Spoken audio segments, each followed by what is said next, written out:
In the previous video, we have studied about YAP1 vector, but it's having some of the drawbacks. One of the most notable drawback of YAP1 vector is that it may be hard to identify the reversion of the transformation process, and this can be solved by introducing another gene region or marker into the YAP1 vector. So after the introduction of another marker into the YAP1 vector, now this vector may be known as a YAP5 vector. See, this is the schematic representation of YAP5 vector. See, it's having bacterial elements and yeast chromosomal regions. See, this ampicillin resistant tetracycline regions, origin of replications, ROP regions, all of them are from bacterial origin. And see this urethra region, actually this is from yeast chromosomal region. And see here in this case of YAP5 vector, in this particular YAP5 vector, it's having two different yeast DNA sequences. They are URA3 and HIS3 minus.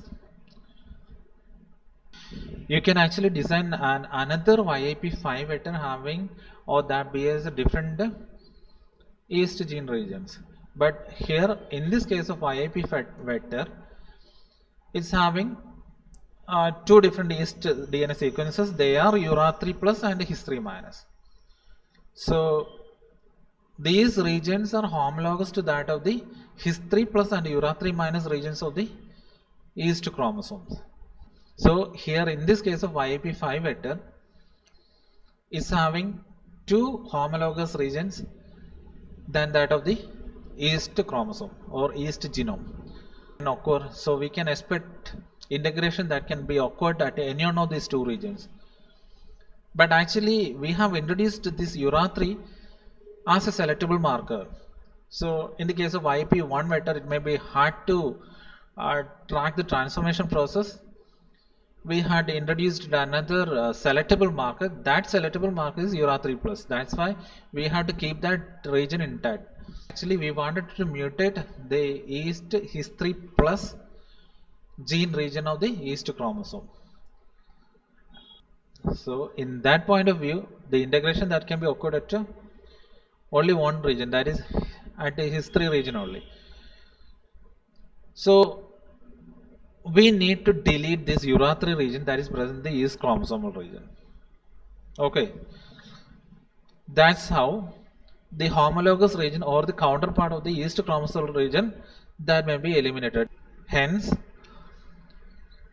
we can make it sure that the integration can be occurred at only the HIS3 region. It cannot be occurred at the URA3 region. Okay. See here in this picture, this is well explained how we can construct HIS3 mutant strains of yeast. See, this is the yeast chromosome, yeast genome, that is yeast chromosome 15, and it's having HIS3 plus region, and this is the YAP5 vector, and it's maybe constructed with the HIS3 minus gene and URA3 plus gene. So there are two homologous regions within the yeast vector. They are HIS3 minus and URA3 plus. But I have already told you that we are actually not interested in any sort of integration at the URA3 region, because that URA3 that can be considered only as a selectable marker. So that's why we have deleted that URA3 regions from the yeast genome. So you cannot see any URA3 regions within the yeast genome, and this is the HIS3 plus region, and that may be the counterpart of that may be present in the vector 2. So the integration that can be occurred at only these regions, that is at HIS3 and HIS3 minus regions. So after the integration process, see the integration, see here in this integration that occurred at this point. So the crossing over, see this ECOR1, then HIS3 minus, see ECOR1, HIS3 minus, then SAL1, see the SAL1, then the tail region of the uretry, see this is the uretry region and towards the head, and then ampicillin resistant region that may not be shown over here. See, after that ECOR1 again, see, and the remaining portion of the ECOR1 from the yeast chromosome, see from here, see this is the remaining portion, this is from yeast chromosomal region, and then his3 plus region, see this is the his3 plus region, and after that SAL1 region, see this is the SAL1 region, and then the remaining portion of the chromosome number 15. So from this point, this is yeast chromosomal region, and from this point to this point, this is yeast chromosomal region, and here you can see that our vector, that is YAP5 vector, that may be integrated into the yeast chromosome number 15 or into the yeast genome. And these kinds of transference can be selected by means of uretry selection. In the previous case, that is in the case of YAP1 itself, we have studied that these kind of structures, see here there are two homologous regions coming adjacent to each other. So this kind of genomic constitution are not stable at all. See, this is a yeast genome having two homologous regions adjacent to each other. See, this his3 region, his3 minus region, and his3 plus region, they are coming adjacent to each other, and they may be separated by means of a uretry plus region. So after around 20 to 30 generations, a homologous recombination process or crossing over that can be occurred in between these two homologous regions. See, if the recombination process that may be occurred at this ECOR1 region, then see the product may be like this.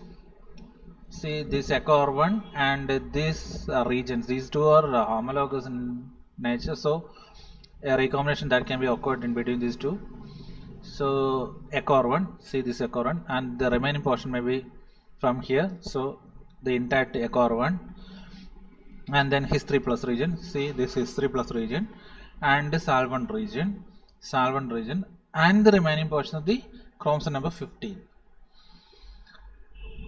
See, if the recombination that may be occurred towards the SAL1 region, then the product may be like this.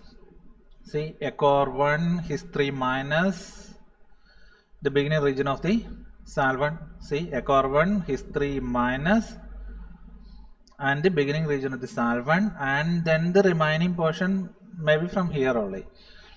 See, SAL1, see this portion of SAL1, and the remaining portion of the chromosome number 15.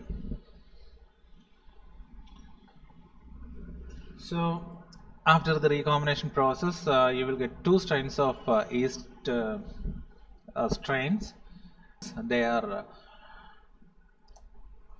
in one, it may have his3 plus genomic constitution, and in another case or in another strain, it may have his3 minus constitution. Both of them may not have this uretry plus region. See, it doesn't have uretry region. Normally, the probabilities of evolving these strains may be around 50-50 or 50% of chance for evolving this his3 plus, and another 50% may be having this his3 minus. But in reality, only 1% population in non-selection medium only bears this his3 minus constitution. So later you have to select these his3 minus mutants.